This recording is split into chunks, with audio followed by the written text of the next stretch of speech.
Hello, we welcome you back to another question and answer session brought to you by Path of the Just Ministry.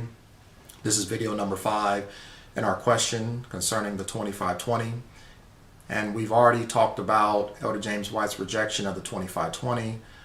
There was a lot of fanaticism that began to come into the movement in the mid-1850s.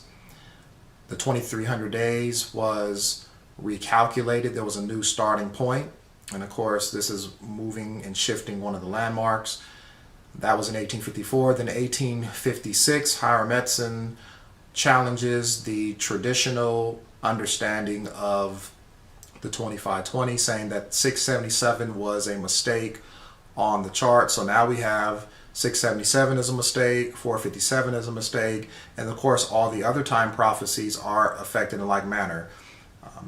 Fanaticism started coming in. We have the American costumes, speaking in tongues, the age to come, the non-resurrection of the wicked. And of course, this was threatening the spirit of the message of the third angel. And so now I'd like to, in this presentation, just look at two statements concerning inspiration. Because oftentimes people look at the statement where Sister White says that none of the figures on the chart should be changed except by inspiration. And since Elder James White came out with an 1863 chart, which was also approved by other leading brethren, that somehow, some way that chart actually invalidates the 1843 and 1850 chart. That this is the Seventh-day Adventist chart. And when we look at the 1863 chart, the only time prophecy that we see highlighted on there is the 70 weeks and the 2300 days. Now, what happens to the 1260? What happens to the 1290? What happens to the 1335? What happens to the 2520? Well, all of these, you remember, were all shifted.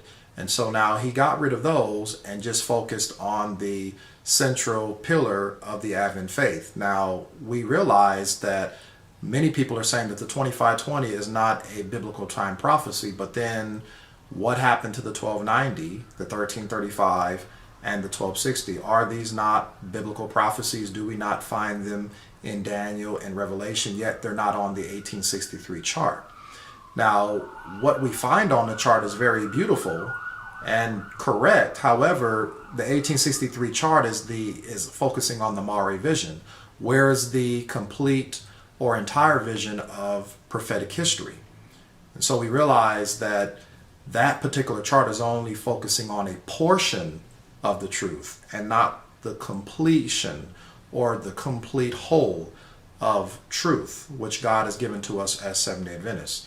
Now, a lot of people believe that Elder James White was inspired, that his wife did not correct him, so what he did was actually inspired by God. But what did Sister White have to say concerning the inspiration of her husband and as well as that of the other pioneers?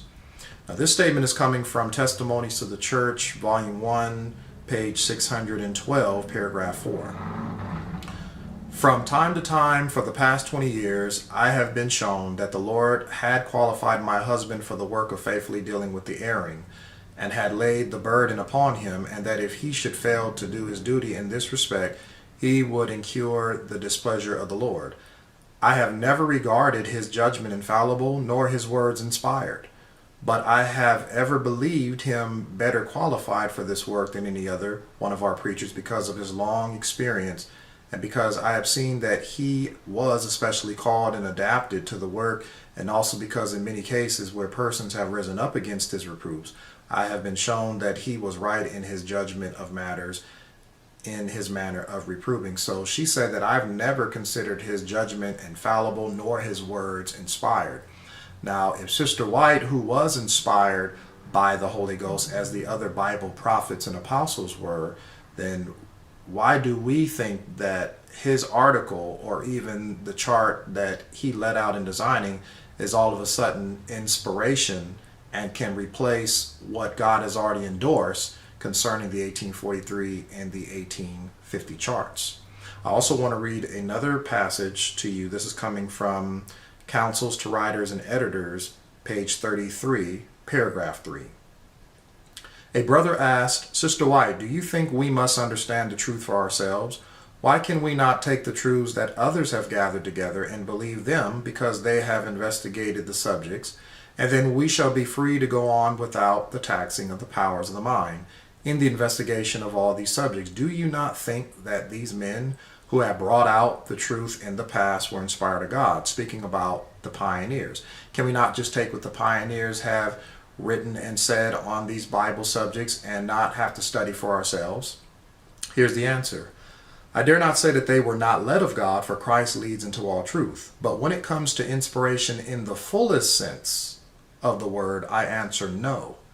I believe that God has given them a work to do, but if they are not fully consecrated to God at all times, they will weave self and their peculiar traits of character into what they are doing, and will put their mold upon the work and fashion men in religious experience after their own pattern. It is dangerous for us to make flesh our arm. We should lean upon the arm of infinite power. God has been revealing this to us for years. We must have living faith in our hearts and reach out for larger knowledge and more advanced light. And so she says that these pioneers are not inspired in the truest sense, but they are led of God, and that we need to be careful that if these men are not always consecrated to God, that they will actually weave self and also will put their own mold, their own spirit and own imperfect character into the work, and that this is very dangerous. And we don't want to lean upon the arm of flesh, but we want to lean upon the arm of infinite power. So was James White inspired in the truest sense? No, but God used him to do a mighty work for the Lord. But unfortunately, we see that in this history, fanaticism came in, false doctrines were coming in, dirt, rubbish, and shavings. These time prophecies began to be reapplied, new starting points, which would give different ending points. And this is the reason why Elder James White gave up the 25-20, trying to stamp out fanaticism, but yet he also trampled upon the truth. It's like throwing the baby out with the bathwater. Well, we do hope that this has helped to answer your question, and as always, may your eyes be enlightened as you taste a little of this honey.